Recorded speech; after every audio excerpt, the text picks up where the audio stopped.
नमस्कार दोस्तों, मैं सतीश सुमन आपके अपने YouTube चैनल श्रेष्ठ भारत में आपका स्वागत करता हूं। दोस्तों, आप सब कैसे हैं? आशा करता हूं आप सभी अच्छे होंगे, स्वस्थ होंगे और लॉकडाउन का पूर्णतः पालन कर रहे होंगे।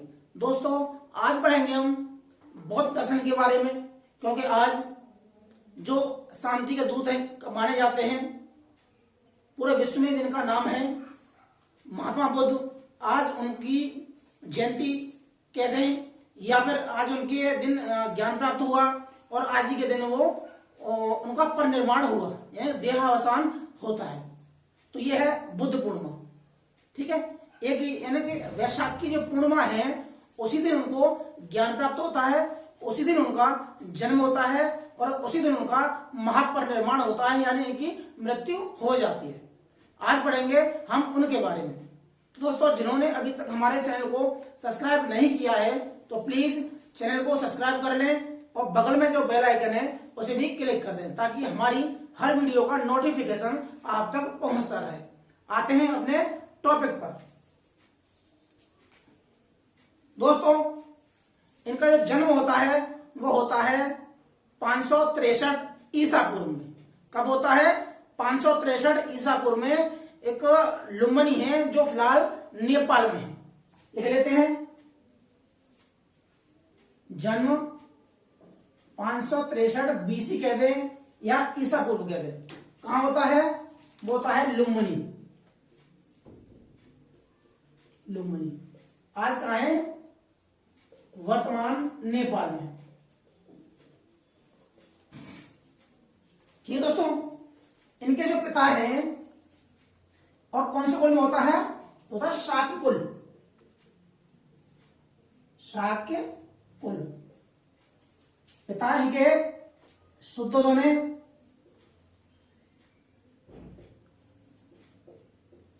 और माता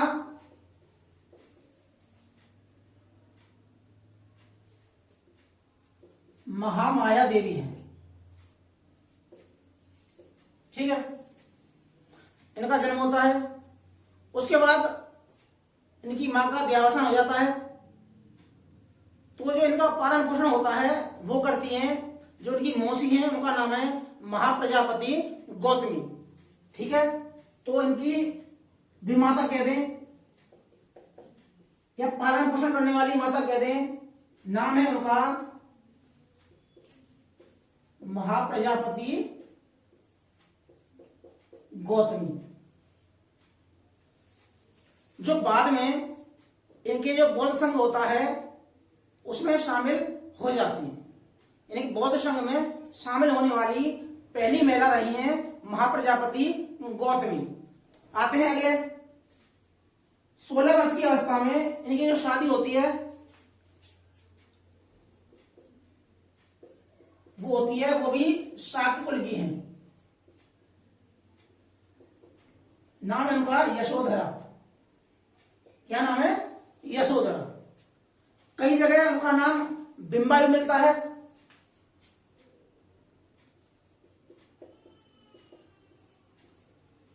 ठीक है दोस्तों, बाद में इनका एक पुत्र होता है, उनका नाम है राहुल। पुत्र का नाम राहुल। ये तो है इनका पारिवारिक परिचय। अब हम बात करेंगे इसके बाद क्या होता है। जब ये घर से बाहर निकलते हैं तो इन्हें चार तरह के इंसान दिखाई देते हैं और चारों को सीक्वेंस में लगाना है। कई बार एग्जाम में आता है कि हमें चारों को क्रम में लगाना है, तो पहले कौन सा देखा हमने, बाद में कौन सा देखा हमने, उसके बाद कौन सा देखा। तो सबसे पहले हम देखते हैं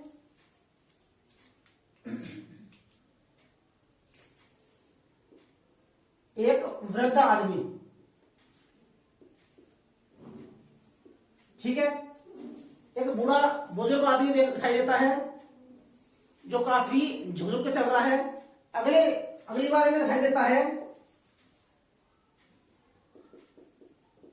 बीमार आदमी। तीसरी बार दिखाई देता है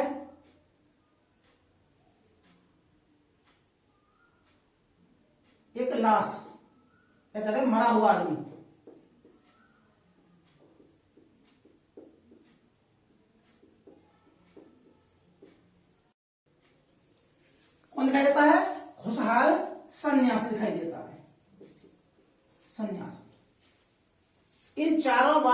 इतना द्रवित हो जाते हैं, उनका जो मन परिवर्तन हो जाता है और उस सांसारिक जो जिंदगी है उसे त्याग कर चले जाते हैं बाहर, उसे दुखी होकर। और वो 29 वर्ष की अवस्था में, कब 29 वर्ष की अवस्था है, और ज्ञान की खोज में निकल जाते हैं घूमते घूमते। अब जो इनके ग्रह त्याग की घटना है वो कहलाती है एग्जाम में महाभिनिष्क्रमण।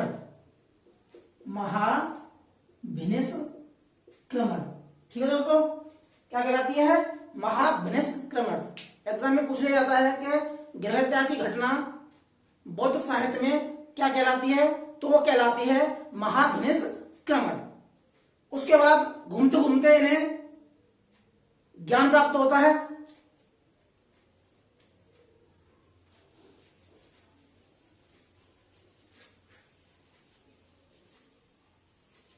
और ज्ञान प्राप्त कहां होता है? वो होता है 35 वर्ष की आयु में। 35 वर्ष की आयु में, यानी कि वो 29 में गए और 35 में उन्हें ज्ञान प्राप्त हुआ, यानी 6 साल उन्हें ज्ञान की खोज में भटकते भटकते हो गए। कई बार वो एक वो थे आलार कलाम, जो उनके पहले गुरु माने जाते हैं। आलार कलाम प्रथम गुरु नाम है उनका आलार कलाम। ये सांख्य दर्शन के गुरु हैं, सांख्य दर्शन के गुरु हैं। उन्होंने कुछ बताया होगा, लेकिन वो संतुष्ट नहीं हुए। किसी ने कहा कि उन्हें खाना पीना छोड़ देना चाहिए, यानी कि उपवास करना चाहिए। उन्होंने वो भी करके देखा, लेकिन उससे भी उन्हें संतुष्टि नहीं मिली। आगे चलकर यानी 35 वर्ष की उम्र में ज्ञान प्राप्त होता है। कहां होता है? एक जगह है बिहार में, बोध गया।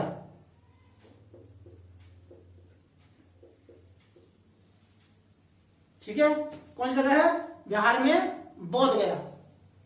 और नदी थी निरंजना नदी। निरंजना नदी के पास और पीपल का पेड़ है। एग्जाम में ये भी पूछते हैं वो पेड़, जिस पेड़ के नीचे ज्ञान प्राप्त होता है वो पेड़ कौन सा है।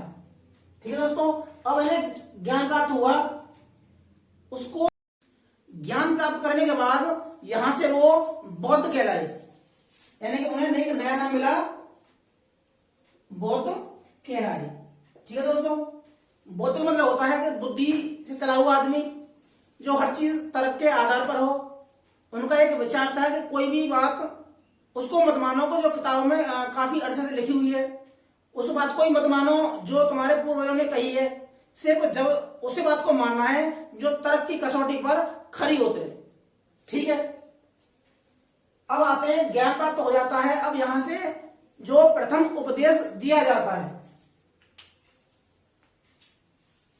उनका एक नाम और है तथागत। तथागत या उन्हें संबोधि भी कहा जाता है, संबोधि। ठीक है, ये उनके अन्य नाम हैं जो एग्जाम्पल की दृष्टि से पूछ लिए जाते हैं। उसके बाद ज्ञान प्राप्त हुआ तो उन्होंने पहला उपदेश दिया, प्रथम उपदेश ये दिया सारनाथ में। कहां दिया? सारनाथ में। और सारनाथ कहां है? यह है बनारस के पास। बनारस से लगभग 11 किलोमीटर की दूरी पर सारनाथ है। वहां उन्होंने जो उन्हें ज्ञान मिला था उसको प्रथम उपदेश दिया। और इस बात के लिए बौद्ध साहित्य में कहा जाता है धर्मचक्र प्रवर्तन।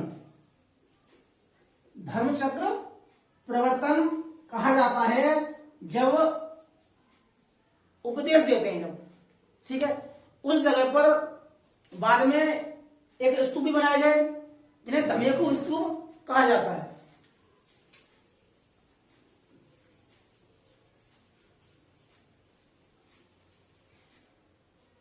फिर इनके बाद उन्होंने कई जगह उपदेश दिए। अब प्रश्न आता है कि इनका सबसे ज्यादा उपदेश कहाँ दिए, यानी कि सबसे पहला उपदेश कहाँ दिया, बनारस में या सारनाथ में। सबसे अधिक उपदेश कहाँ दिए, तो सबसे अधिक उपदेश श्रावस्ती में, जो कौशल की राजधानी है, कौशल की राजधानी है। और यहाँ के जो राजा हैं वो राजा हैं प्रसेनजित,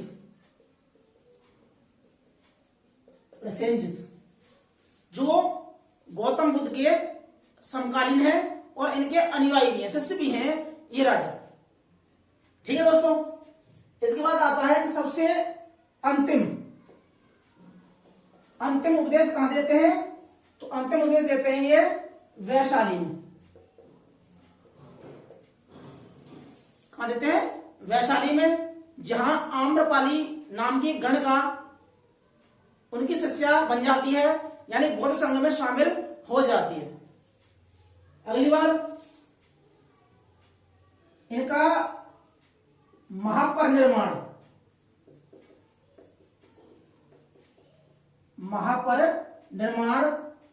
होता है कुशीनगर में। देवरिया यानी गोरखपुर के पास एक कुशीनगर है, वहां इनका परिनिर्वाण होता है, यानी कि इनकी मृत्यु हो जाती है 483 BC में। तो उम्र दी जाती है कि 80 साल की अवस्था में इनकी मृत्यु हो जाती है। ठीक है दोस्तों, जब इनकी मृत्यु हो जाती है तो इनके जो अवशेष रहते हैं उन अवशेषों को या इनके जरूरी सामान को 8 भागों में बांट दिया जाता है और उस 8 स्थानों पर स्तूप बनाए दिए जाते हैं। तो इनके अवशेषों पर 8 स्तूप बनते हैं।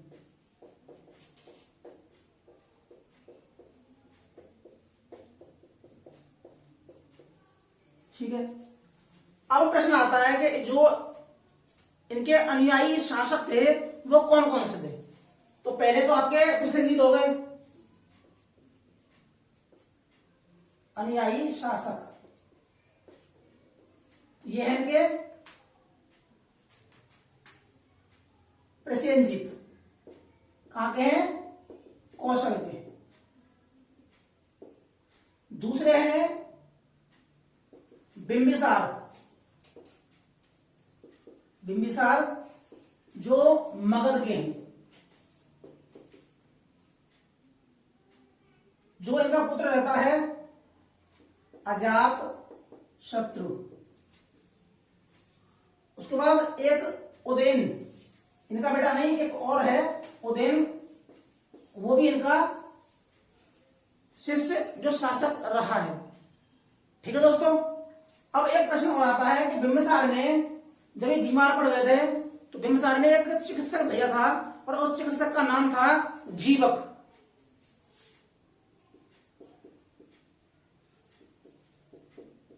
बिंबिसार द्वारा भेजा गया चिकित्सक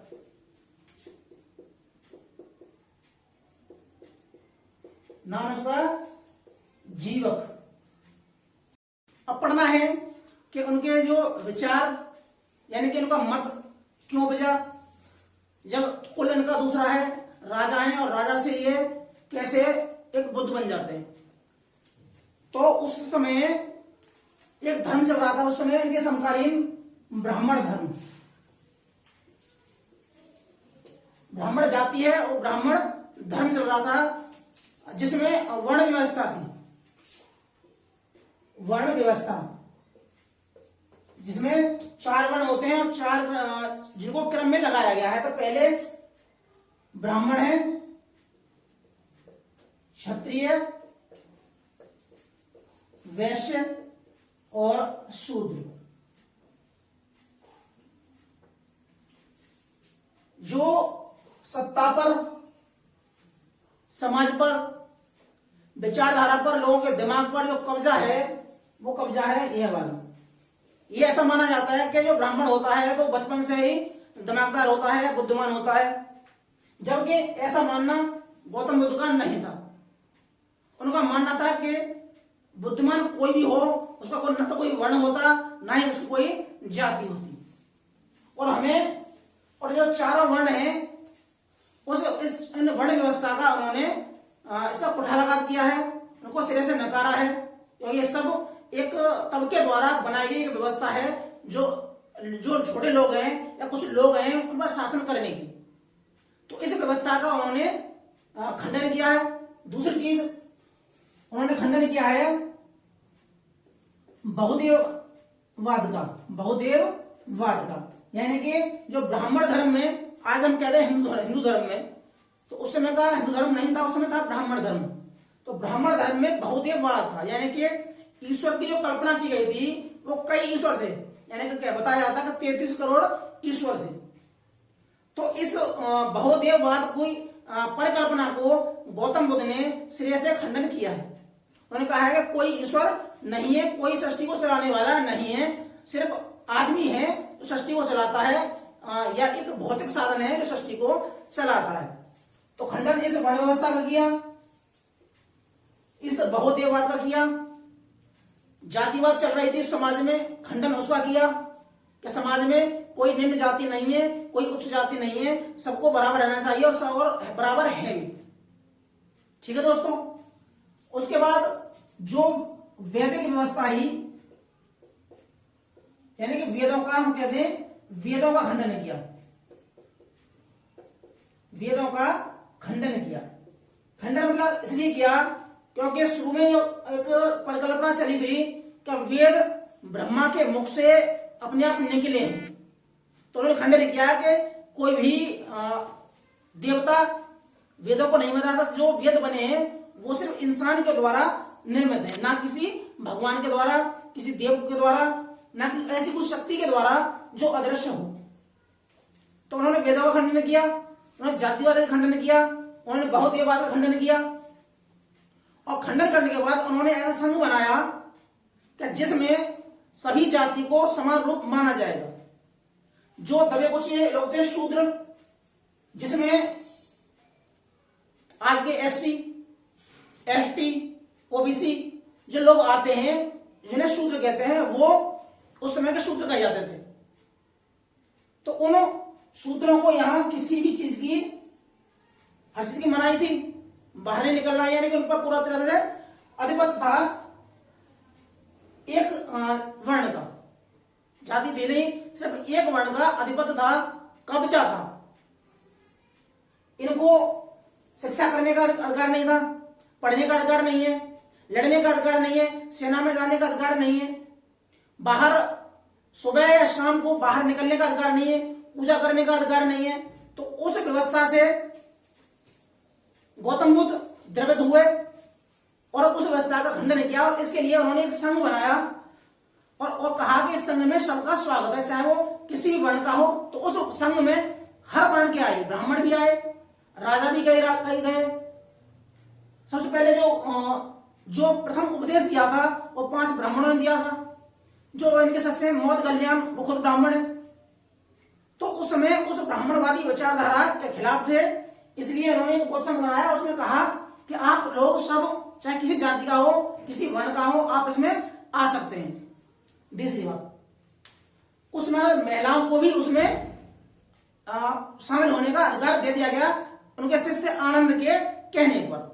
एक है इनका देवता, यानी कि इन्हें कहते हैं नास्तिकवादी विचारधारा कहते हैं, नास्तिकवादी विचारधारा। वेदों का खंडन कर रहे हैं, नास्तिकवादी विचारधारा है। अगली चीज क्या है इसमें? अगली चीज है जाति व्यवस्था खंडन, इन्हें कहते हैं वर्ण व्यवस्था का खंडन कर रहे हैं। आत्मा में विश्वास कर रहे हैं। सबसे मेन चीज बात थी कि आत्मा में विश्वास नहीं कर रहे, पुनर्जन्म में विश्वास कर रहे हैं। लेकिन आज का पुनर्जन्म और उस समय का पुनर्जन्म अलग है।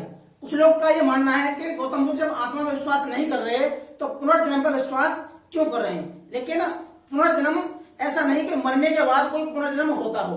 इसका मतलब यह है कि आदमी अपनी पुरानी विचारधारा को छोड़कर अगर नई विचारधारा में जाता है तो वो इसका पुनर्जन्म होता है। ठीक है दोस्तों, एक इनका 4 आर्य सत्य हैं, 4 आर्य सत्य है वो क्या है कि दुख है। भाई जब संसार है तो दुख है, जब दुख है तो दुख का कारण भी है। दूसरा क्या है, जब दुख है तो दुख का कारण है, दुख का कारण है तो उसका निवारण भी होगा।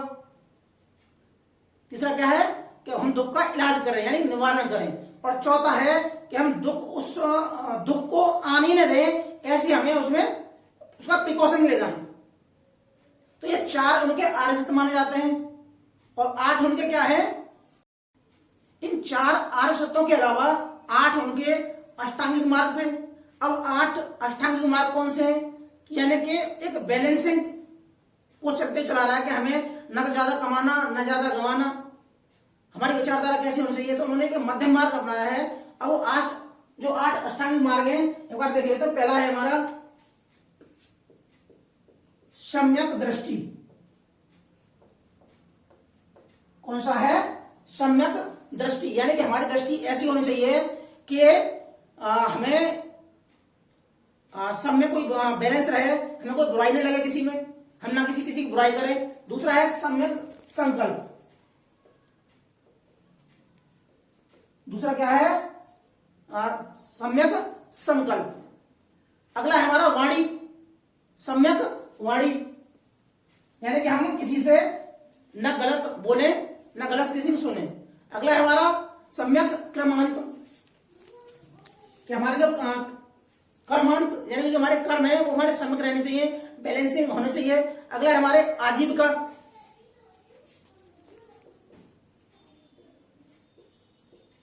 यानी कि हमें ऐसी कोई वृत्ति नहीं अपनानी, वृत्ति मतलब जो काम है रोजगार है, हमें ऐसा कोई हमें रोजगार नहीं अपनाना जो हमें गलत रास्ते पर ले जाए। अगला है हमारा व्यायाम, सम्यक व्यायाम। तो 1 2 3 4 5 6, तो ये होगा हमारे सम्यक व्यायाम। तो हमें अपने शरीर मतलब आजीविका के साथ साथ हमें अपने शरीर का ख्याल रखना चाहिए कि कहीं उसमें रोग के लिए हमें योगासन करने चाहिए। ठीक है दोस्तों। अगला है हमारा स्मृति और 8वां है समाधि। लास्ट में हमें ऐसा कर्म करना चाहिए जिससे हमारा महापरिनिर्वाण हो, हमारी जो तरह से मोक्ष मिल जाए। ठीक है दोस्तों, ये है हमारे 4 आर्य सत्य और अष्टांगिक मार्ग। अगला हमें करना है इनके अलावा कि बौद्ध संगतियां, बौद्ध संगीतियां एग्जाम में आता है। तो पहली जो बौद्ध संगीति होती है वो होती है जब इनकी मृत्यु होती है। ठीक है दोस्तों, 483 में इनकी मृत्यु होती है।